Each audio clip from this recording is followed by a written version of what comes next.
आगे बढ़ते हुए बताएं कि लाहौर तहसील शालीमार मौजा हरबंसपुरा में सेंट्रल गवर्नमेंट की करोड़ों रुपए मालियत की अराजी पर कब्जा माफिया एक बार फिर से मुतहरिक हो गया है, जबकि ज़राए के मुताबिक असिस्टेंट कमिश्नर शालीमार और मुतालिका पटवारी की मुबैना लापरवाही के बायस बेश कीमत सरकारी जमीन को कब्जा माफिया के रहमो करम पर छोड़ दिया गया है।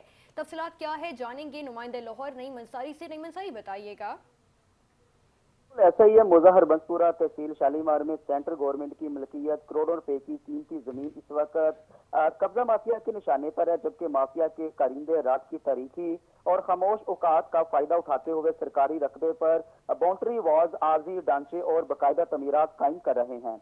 मकामी इंतजामिया की खामोशी की वजह से गवर्नमेंट ऑफ पाकिस्तान को करोड़ों रुपए का नुकसान होने लगा है। मकामी रहायशों ने मुतअद्दिद बार असिस्टेंट कमिश्नर शालीमार के दफ्तर और मुतल्लिका पटवारी को तहरीरी शफाई शिकायत दर्ज करवाई, मगर ताहाल कोई एंटी इंक्रोचमेंट ऑपरेशन या ठोस कानूनी कार्रवाई अमल में नहीं लाई गई।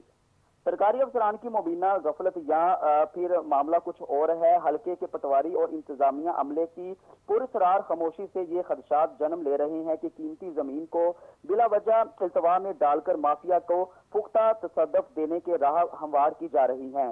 शहरियों का कहना है कि अगर फौरी तौर पर डिमार्केशन निशानदी करवाकर कब्जा खत्म ना करवाया गया तो ना सिर्फ हुकूमत को अरबों का नुकसान होगा, बल्कि बाद में जैली दस्तावेजी का कार्रवाई के जरिए आम शहरियों को भी धोखा दिया जाएगा।